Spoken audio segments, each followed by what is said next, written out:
The Higher Ed Marketer podcast is sponsored by the Zemi app, enabling colleges and universities to engage interested students before they even apply. You're listening to The Higher Ed Marketer, a podcast geared towards marketing professionals in higher education. This show will tackle all sorts of questions related to student recruitment, donor relations, marketing trends, new technologies, and so much more. If you're looking for conversations centered around where the industry is going, this podcast is for you. Let's get into the show.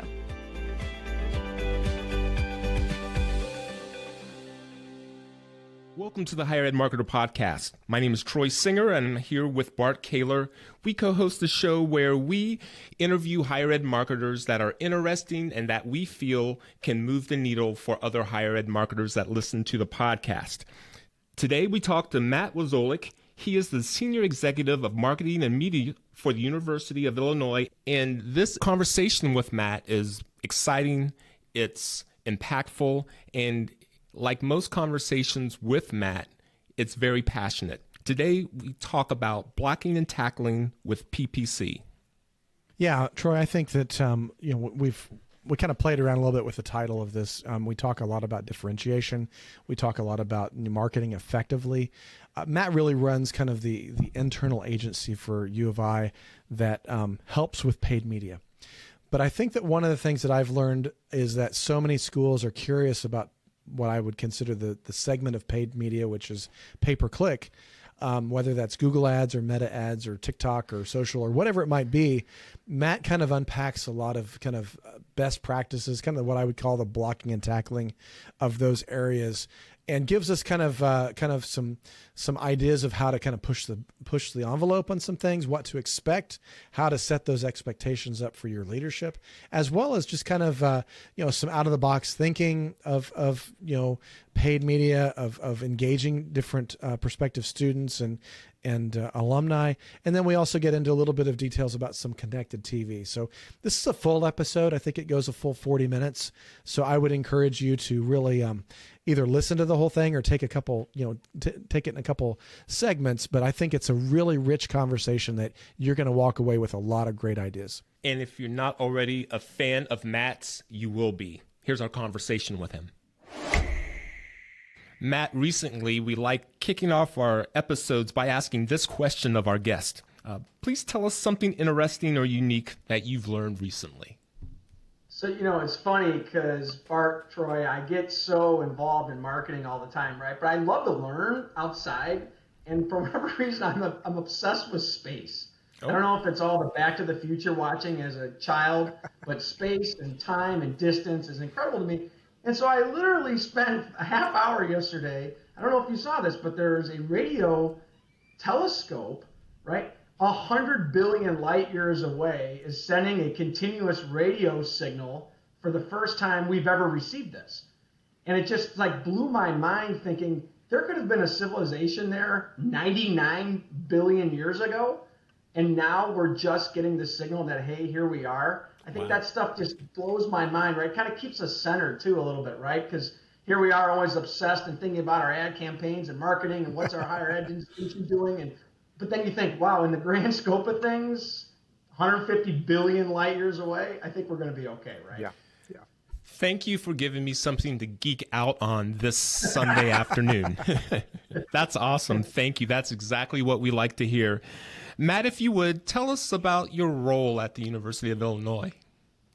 Yeah, sure. So I oversee, I'm the Senior Executive of Marketing and Media, and I oversee all of our advertising campaigns, paid media, that happens, whether it be from the centralized campus perspective or from any of our individual colleges, units, departments.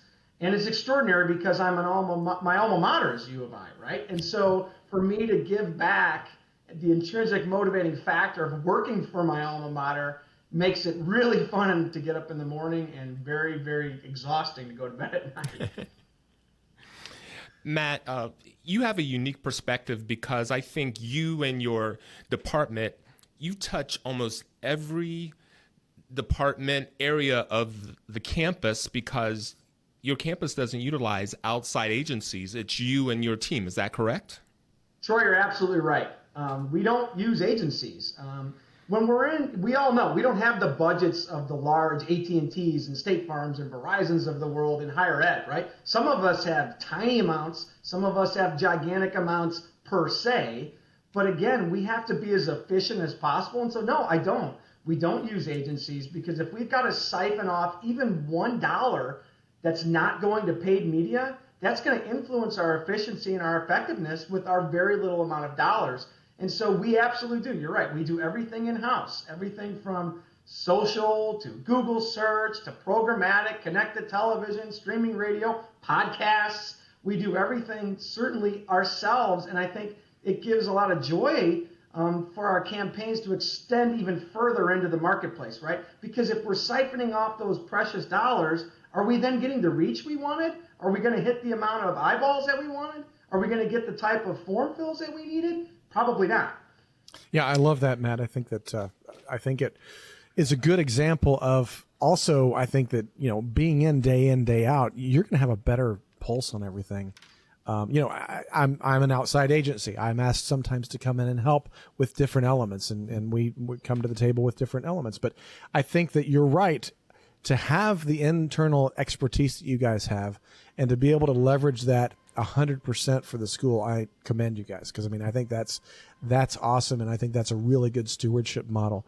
But tell me a little bit about some of the things that how these initiatives how you can get those going, because historically, you've been outside of higher ed before you were in higher ed, and a lot of us have pre-higher ed careers, whether it's in healthcare or corporate or whatever it is. Higher ed takes a little bit of time sometimes to get to the point of where things need to be. How do you work with that internally? So forecasting, right? You're planning. You're always looking to the future of these campaigns. And the weird thing is because we're only this is my client, right? These are the only people on campus. I'm dealing with the University of Illinois Urbana-Champaign in every campaign that we do, right? And so I know exactly what their planning looks like, what their budget cycle looks like, what their enrollment deadlines are. When do they have to have applications in for their master's programs?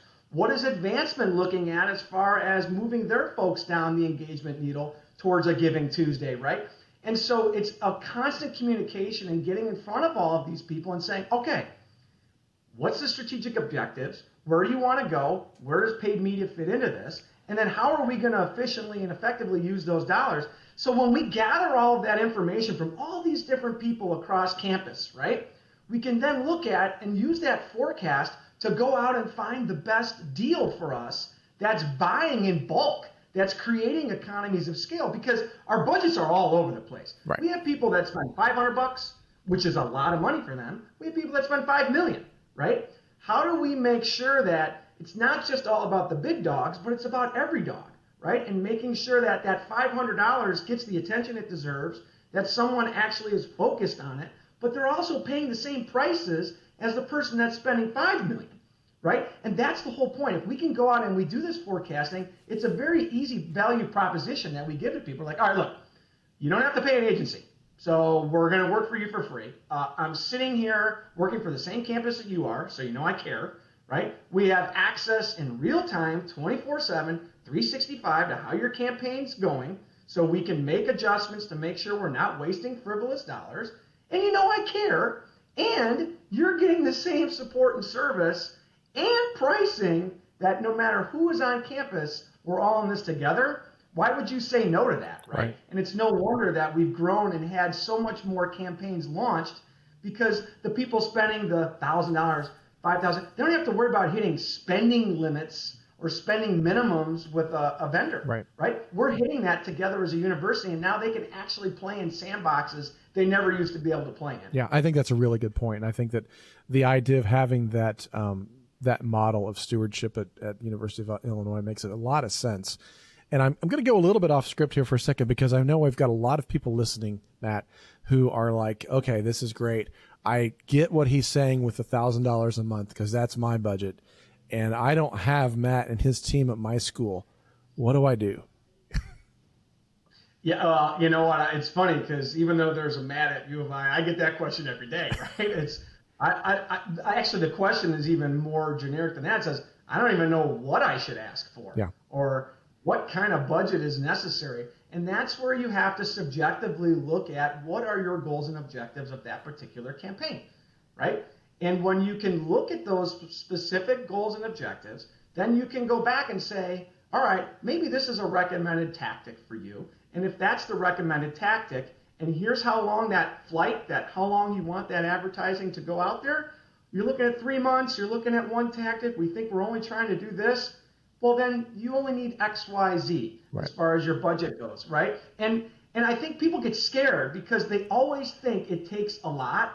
And that's the beauty of where we are in this new modern world of digital advertising, right? Sure, you can spend money on out-of-home billboards, absolutely. And you could pay $60,000 for a billboard on the inbound Eisenhower in Chicago. But you could also take $500 and do a geo-targeted campaign with Google search, with specific keywords for your individual small molecular biology program that contextually brings in words like biology and science and layers on top of those keywords to where your $500 could produce for you countless prospects into your what I call the farm system that you can then subjectively move up and get to the big leagues, and that is applying to your school, right? So like it doesn't have to be throwing darts or committing dollars to particular large-scale tactics and hoping and praying that they work, right? You can come out with this plan and you can say, I want to try this. And if you see that that's not working right, you simply turn off that faucet, transfer and optimize it and turn on a different faucet and see how it's performing there in real time, right? That's what's the beauty of this thing. I think people get so caught up in, oh my gosh, I don't have that kind of money, or I don't even know what I'm doing. But there's people out there, whether you have someone internally like myself or you have an agency that you work with, there's people there to help you. You just need to find that strategic partner that's going to listen and hear what you are looking to do and that you can trust. That they will come back to you and say, this is what we think you should do. You got to trust us. And if you have that trust, it's going to work. Yeah. And I really like what you said there just a moment ago, and I want to point it out for our audience. It's getting those leads into a farm system. It's nurturing them outside of the acquisition, because I think that too many times people make mistakes in the sense that they think, I'm going to run this Google ad campaign and I'm going to get, I'm going to fill my funnel with applications by doing that. And that's not going to happen. 100%, Bart. You literally hit the nail on the head. That's the biggest mistake that people make. Right? We are not selling buy one, get one free Big Mac point of sale coupons, right? We are a long incubation process. I tell people from the get-go, if you think you're going to use paid advertising, someone is going to look at your ad and make a life-altering, life decision change by seeing an ad and doing it immediately, it's not going to happen, right? Our job with any advertising campaign we do is to simply create curiosity, right? Click through, come to our specifically designed landing page where we are wanting to data capture immediately, right? Raise your hand, say you want more information. And from there, it becomes a subjective, long-scale journey where we are your guide and you are the hero, right? Like we will showcase to you individually, not in an ad, not in a television 15-second, not in a streaming radio placement on Spotify. It's going to be that journey once you make it. And so many people get caught up in the first part of that, right? What should my ad look like? Are we going to the right target? Is the right layering on it? That's part of it. But it's also what happens. We'll get them there. We'll get them to absolutely check it out. Not worried about that. But what happens afterwards? Are you following up with them in 3 weeks after they raise their hand? That's not going to work. I don't remember what I did 3 hours ago, let alone 3 weeks. There's a huge journey that happens afterwards. Yeah, I think that's so critically important, because I think whether it's an ad on Google or Spotify, like you said, or even hey, we're cool because we're going to do stuff on TikTok. If we're really trying to build that relationship, that's what the goal of paid media is to start a relationship. And I see too many times the call to actions of apply now, or or even on your own website, it's like big, bold, apply now. It's like you have to woo the relationship. You cannot just, it's like, and it's like asking someone to marry you on your first date. We have to build that relationship and build that trust. You're totally right. And I'll add to that too, because at your campuses right now, of all the people that are listening to this, you have advancement professionals, right? And they are going out and trying to find qualified prospects, right? And then they're soliciting those prospects and they're cultivating those prospects. And then eventually they begin to steward those prospects. That's the journey of all of your customers, not just in advancement. Whether it be someone that is looking to have an undergraduate degree or someone that is literally a tax professional that needs to do a certificate program to keep their CPA status, there is a journey that they have to go on to make that happen. And so with your ads, you have to solicit, but then you have to cultivate. You have to build it up to where they're ready to make that life-altering decision. Yeah, if I proposed to my wife, I think I tried to propose to my wife actually on the first day. I don't even know how we're still together, to be honest with you. Yeah, and I think that that's interesting, and I guess I wanted to kind of tease out a few things too with you, because I think that there's a lot of different ways, and different schools at different sizes are doing things differently with paid, and even with SEO, I think to a degree. I'm curious too, at a big school like U of I, there's got to be a danger if everybody goes rogue, then you're kind of cannibalizing each other, aren't you? Bart, we're best friends here, because you are literally getting you should be beat, right? And literally, I'm telling you right now, that was the number one thing when I started in this role, and we started to put together this tool in the toolbox that anyone on campus could use free of charge to help them with their advertising campaigns. As people began to ask questions, one, they were scared that I was going to take their wonderful ideas and pass them on to somebody else, right, even though we're all in the same family. But the other was they didn't understand exactly what you just said. And that is, if you're running things independently and you're doing it on your own, maybe you have some expertise to get into these particular paid media environments. But when you start to look further, you might have been bidding against someone across campus for the exact same keywords. Yeah. You're cannibalizing each other. Nobody wins that way. And you want to talk about inefficiencies of spend, right? So it was creating this model that allows people to say, hey, look who's out there, look what they're doing, but also making sure we're not competing against each other. And that's the worst thing in the whole wide world, because then the entire University of Illinois Urbana-Champaign loses. Yep. Right? And that is absolutely never the goal of any campaign. It's for us all to win, in particular hitting your strategic objectives. So you have to be upfront. You have to showcase what your objectives and tactics are, because we don't want to cannibalize. It could absolutely destroy any campaign, and it happens all the time. And so one of the things about looking at all of these different campaigns at the same time is we can make sure we do that, right? Yeah. And certainly there are certain areas of crossover that do occur, but there's so much in today's layering and targeting perspectives that no matter what the programs are or what campus might perceive them to be in quote-unquote competition for the same master's students, they're really not. Because when you start to put those two separate and you start to learn from the individual that's applying, that's what will breed them down the right path. Right. It won't, again, it's not that ad, it's where are they interacting with it? What are they asking questions on? It's very subjective in the cultivation process. That's great. And I want to just kind of, I'm trying to pull out some things, because we're talking about a lot of things, and it's just a great conversation.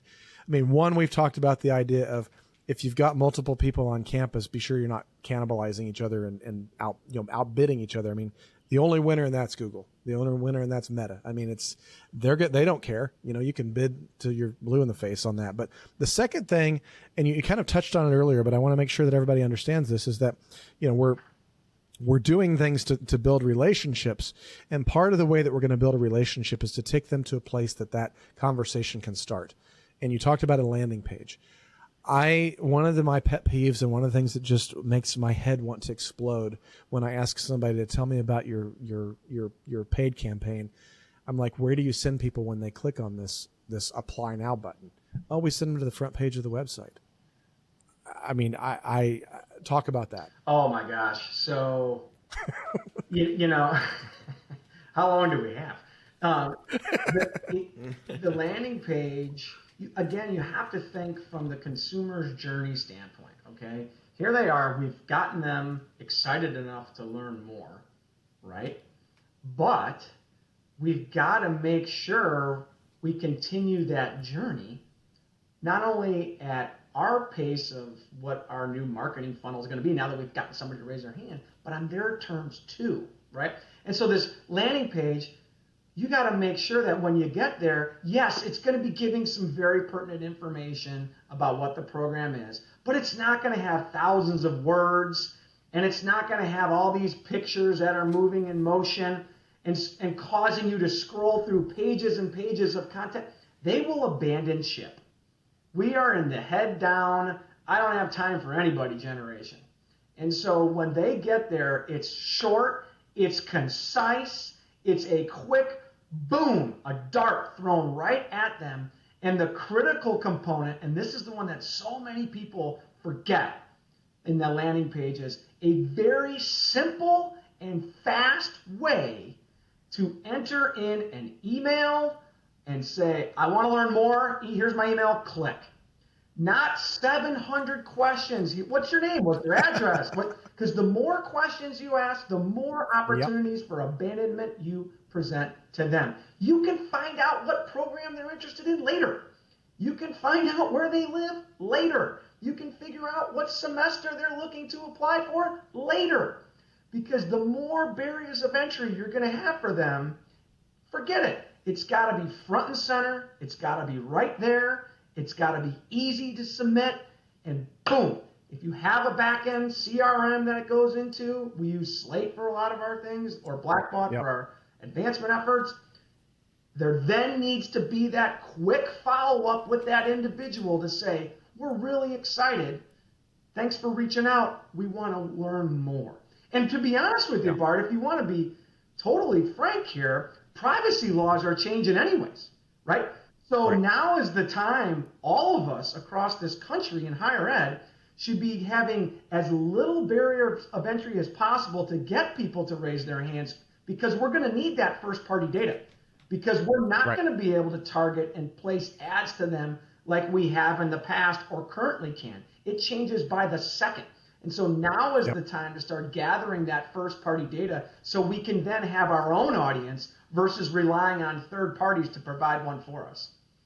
Yeah. Two things on that. We talked with Jay Baer a couple of weeks ago about this whole idea of first-party data. So if you haven't listened to that episode, go back and listen to that. Second thing, I think what Matt just said about landing page RFIs, request for information forms, that is applicable on every RFI on your website. I hear too many people say, well, we need to ask, what year they're graduating. We need to know this, and our CRM requires this. No, they don't. I mean, figure out a way around it, because you are putting up friction for your prospective students. And anytime there's a little bit of friction, they're going to abandon. Matt's point of we're a heads down generation. I don't care what generation it is. We are now trained that we don't put up with a lot of the long-term things that we used to. We have to make sure that we're on the student's term and not on our term. And so I think that's a brilliant way to put it, Matt. Thank you. We talk a lot about it on the show. Schools are really struggling today to make the same ad spend work. CPMs are up 89% year over year on Facebook and Instagram. Our college clients are no longer looking for rented audiences. They're looking for an own community where they can engage students even before they apply. This is why Zemi has become so crucial for our clients. With over 1 million students, close to 10,000 five-star ratings, consistently ranked as one of the top social apps, and recently one of Apple's hot apps of the week, there simply isn't anything out there like it, and we have seen it all. Zemi not only provides the best space for student engagement, but the most unique and actionable data for their 160 college and university partners. We know firsthand from our clients that Zemi is a must-have strategy for Gen Z. Check them out now at colleges.zemi.com. That's colleges.zee.com, And yes, tell them Bart and Troy sent you. Matt, in speaking to you, it's very evident that you believe in doing things differently when you can. And I think in our pre-conversation, you mentioned one of your pet peeves or one of your turnoffs is when someone approaches you and they say, School X does it like this, or we've done this for School Y. Could you expand for our audience your philosophy around that? Oh, it drives me nuts. It drives me nuts. Now, look, not everyone is a great salesperson, right? Fine. But the number one turnoff for me is when I'm talking to somebody like, oh, such and such does this. You should do it too. Well, how in the world is that going to cut through the head down generation we just talked about, right? That's not unique. That's not different at all. And so we want to challenge people. If we're going to spend our money, we're going to always do it effectively and efficiency. We've talked about that already. But we're going to be unique and different because that's what's going to get people to have recall. And that's the one that are going to remember what we did. And so I literally, the first question I will ask people when they're talking to me about here's why you should do something with us, I will say, I want to learn more about you, but I'm going to challenge you to come up with something different. Are you okay with that? Because if you're not, if you're in a system that is not going to allow us to be creative, that, okay, we've got to buy that billboard and that's the only thing we're going to have to do, I want to know that ahead of time because I don't want to waste your time and I don't want to waste mine. And so what we will do is we will challenge them with that question. If they're open to it, and most of them are because certainly they want to keep that conversation going, then we will actually follow up with that. And a great example of that, quite honestly, the best ideas are when you don't follow the path and you break off and come up with something unique and different. Great example is we launched in Clear Channel Airports. We've been talking to them for years. They come in and they say, Matt, we think you should advertise at O'Hare. Why don't you come out and take a walk around O'Hare? Let me show you all that inventory we have. Now, I've been there 100 times, right? I know the inventory, but sure, we're going to show up, but I'm going to tell you, we're going to walk that airport and I'm going to challenge you. Are you okay with that? And she said, yeah, absolutely. We're all right with that. Let's do it. So we walk the airport and they're showing us all these wonderful signs above the escalators or walking down the tunnel to your aircraft. All fine. I said, let me ask you a question. We are the university that founded the LED. What if we put a 6-foot statue landmark bolted to the ground at Terminal 3, which happens to be all the connecting flights that come into Chicago that then go to Champaign, so even more synergy. What if we put a 6-foot statue bolted to the ground right here? And they said, maybe. And I said, really? I got thrown out about a couple different ideas. This one I'm getting a maybe now? Let's talk more on that. And that's exactly what happened, right? And it's so funny because we're recording this today. A week ago, we put out a post. Now, this thing has been up for 2 years. Now, granted, we've had some COVID circumstances in there, right? Yeah. But that doesn't, now that the world's getting back, everyone's going back to airports. And we put out one social media post and said, hey, if you've ever been around this thing, send in your photos, right? On LinkedIn of all mediums, we have 4,200 likes and 150 shares within 48 hours of people just excited. We haven't even been there yet to see it, right? They're like, oh my gosh, I can't wait to go. This is amazing. And all these people passing through there. That's the whole point of these programs, right? It's moving that level of engagement from A to B. You can't tell me that those people aren't more excited about the University of Illinois. And think about when a development officer has that coffee and that conversation or even that Zoom call still with that individual and they say, hey, you know what? I was in O'Hare. I got a picture with that. I'm so excited for you guys to do that. You don't think that's moving them closer to making a gift back to the university, right? Same thing is we always are thinking about these different and unique innovative things that can cut through clutter, but also distinguish us. You know, I used to call it winning the water cooler, but I don't know if anybody knows what that is. Off a little bit. But, you know, we always talk about in athletics, you know, you can never control the action between the lines, right? You know, so try to influence things outside the lines, right? And that goes back to my Cub days before being here, right? We could never figure out if they're going to win or lose. Well, so let's make the experience great, right? So with Live Nation, we sat down and said, okay, look, we've got a lot of people that are going to your concerts. You index great. You're showing us all this wonderful data.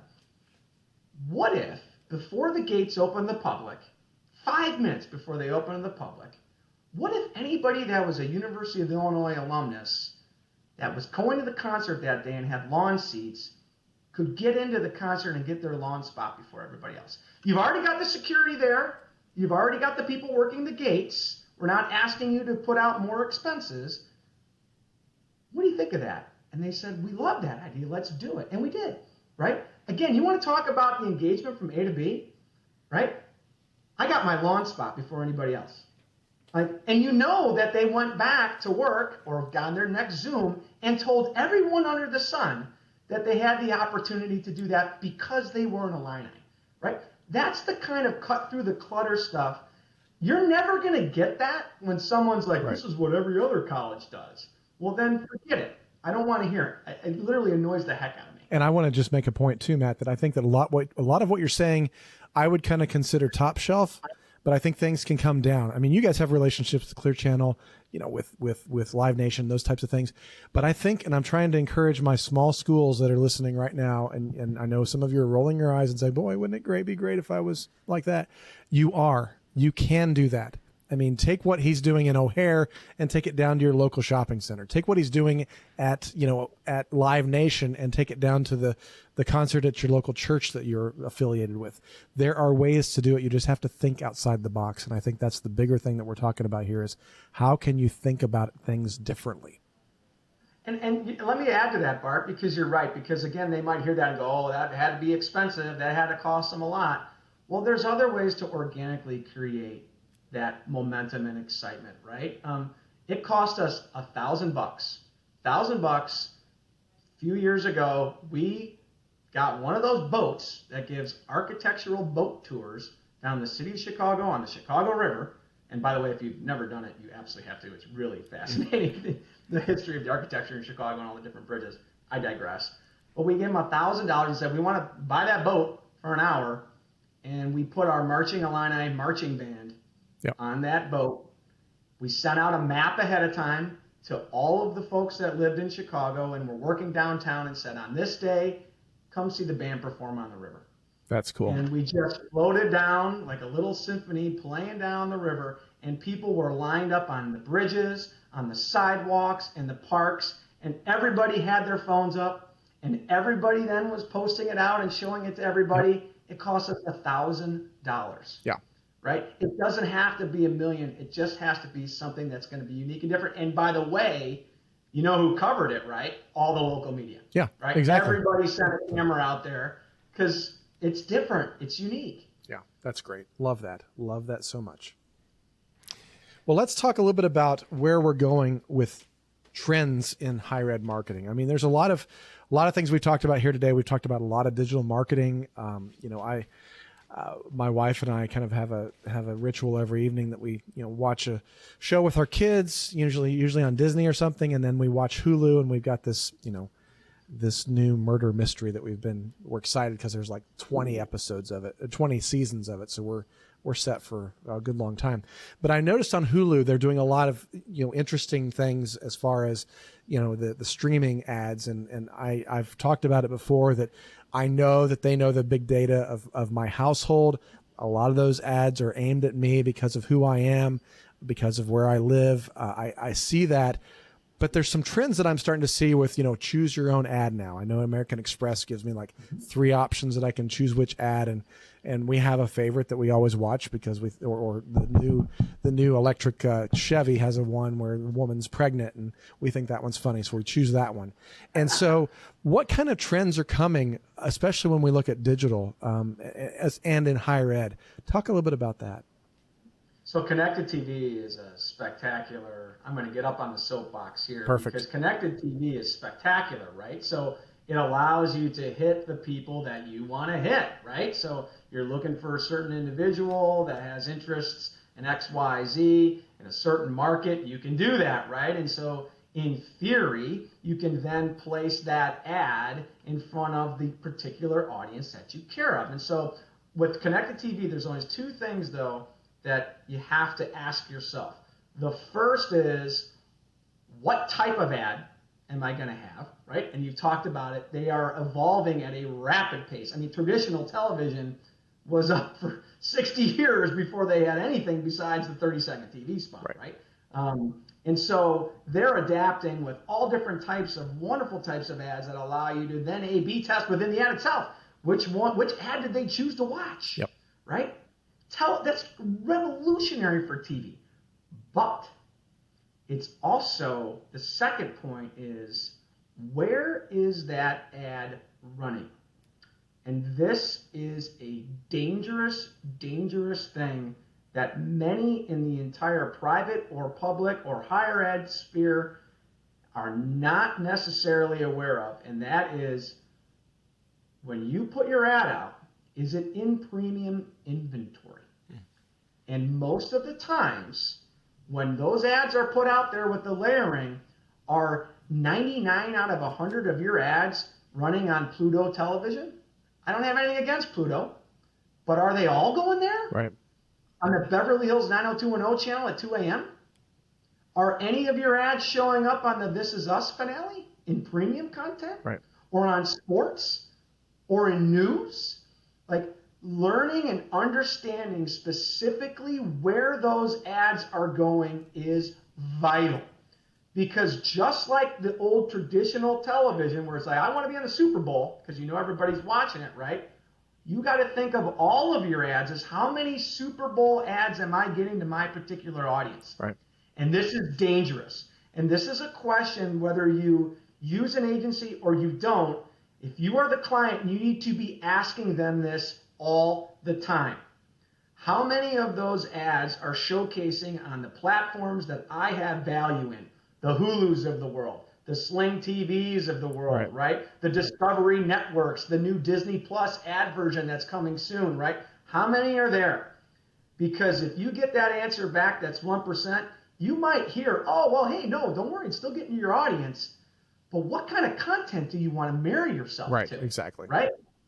And that is a critical. So while it's a developing trend of going into connected TV, as it should be, you need to ask yourself, and a great question that anyone that's using an agency can ask, and this is a terrifying statement for an agency to hear, okay? This will scare the living bejesus out of them.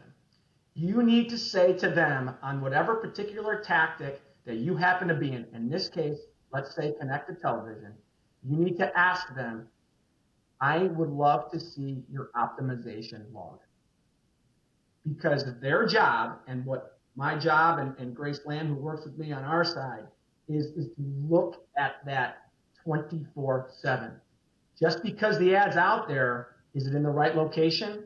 Is it being interacted with the way we want to? That is all on the optimization side. Yeah. Ask to see their optimization log, because that will show you how much they're paying attention to your strategic goals and objectives.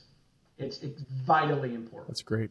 And just out of curiosity, Matt, because I know a lot of people, this connected TV is new to them, and they don't quite understand that they could actually reach that shelf. Talk about that a little bit. I mean, I've heard things that say, you know what, depending on your budget, there's a way that you can kind of get to that in a very affordable way, because you're not doing Super Bowl ads. You're not spending millions and millions on Super Bowl ads because of the targeting that you can do. Is it the same type of, pay-per-click model where, you're only paying for the ones that get served up, or how does it work? Yeah, it is. They've got to view it, right? And everyone's different. Again, it's a great question to ask. Hey, if they abandon ship through this, am I going to pay for that impression? But to your point, though, and this is a good thing for, again, the people that have big budgets, you can cast a wider net into connected television. It's obviously a much more expensive space, right? Video is always going to cost more than audio, and audio is always going to cost more than display, right? But for those with smaller budgets, it is a sandbox you can play in, but this is where that targeting comes into play, right? And this is where that, before you ever launch a campaign in the first place, let's find out and do some market research. You can do it internally of who the persona of people are that you're going after, because we only want to target those people. A lot of times people get caught up in, all right, I'm going to go into connected TV, I'm going to track it, I'm going to measure it, it's going to be awesome, it's so much better than traditional, but then they cast too wide of a net. Right.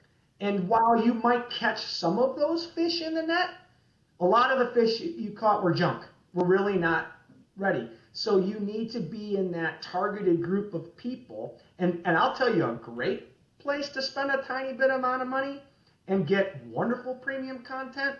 Use that first party data we talked about. Right. Only go to those people that have raised their hand. Maybe you can't afford to go to the millions upon millions of the Super Bowl quality, right? But take all those people that you've gotten to raise their hand. You can place ads to just them, and you can do it for pennies. Just for their ad. Yeah, exactly. I mean, that's the idea, is that we can upload a list of addresses that you have in your, let's just use a traditional undergrad, small liberal arts school. You got 5,000 names in your pipeline, people that have, inquired and they haven't filled out their app yet. You could upload that list and target that household, not only with retargeting with, Facebook, Meta, those types of things, Google, but you could also do that with connected TV. You sure can, and it gets even more crazy, Bart. You could take that list, right? Start on connected TV, but then what's called a cross-device match, right? So you know their household. Now you've grabbed, when that connected TV connects to that Wi-Fi router in their house, yep. You now have grabbed all of their cell phones. You've grabbed their tablets. You've grabbed other connected televisions. And now when they're on their phone, they get a digital display ad from you too. Yeah. Right? So it can all work together, and you can do that. It's not millions of dollars. It's not even thousands of dollars. You can do that for a very low amount of money. And this is where it comes into play with, and why we do what we do internally here is, right, because so many people don't have tons of dollars that we can't afford to siphon off dollars to third parties and vendors and agencies. We really have to put all of those dollars to work if we want to do some of these tactics. That's awesome. Thank you, Matt. That's great. Matt, I feel greedy asking this question, but it is a question that we end our episodes with for all of our guests. If there is one additional thought or idea that you could offer that could be implemented by marketers immediately or soon after listening to this episode, what would that thought or idea be? I'll tell you what, I think it's the most underutilized tool that we all have in our toolbox. I think if you ask every higher ed institution in this country, the person will tell you, I know some people that do that really well, and I know others that don't do it at all. We will all agree on this, and that is SEO. Search engine optimization. If you can get this right and organically show up when people are looking for you, it can save you a hell of a lot of money, can it? Yep. Right? If you can get SEO right, just have one individual that's handling and helping everybody, or if you have a decentralized university, find that person that's really good and have them do an internal webinar about SEO and how to make it good. If you can get that under control, that you want to talk about efficiencies, there's nothing better price-wise than organic. It's number one. It's number one. And so get SEO under control. Solve that first, because if you can get organic, great. You're already halfway there. That's great. That's great advice. And Matt, I'm going to add to that, because I think one of the key elements that I've found just even in my own business, writing content on a regular basis that answers the questions people have about whatever your service or product or offering is one of the best ways to rank higher on SEO. I mean, you can play all day long with the levers on the back end of everything, but it comes down to if you have the content that Google deems worthy. Content is king. Content will always be king. And content gets stale. This is important to understand. And if you're looking at it yourself, or you have an agency that's optimizing for you, they should be watching your content. We can see when the ad is just, all right, I've seen this thing. We've all been there. I've seen this ad 1,000 times. I don't want to see it again. Yep. And matter of fact, it actually annoys you, right? You actually have less love for the brand when you see that ad too much, right? Yep. Follow the math.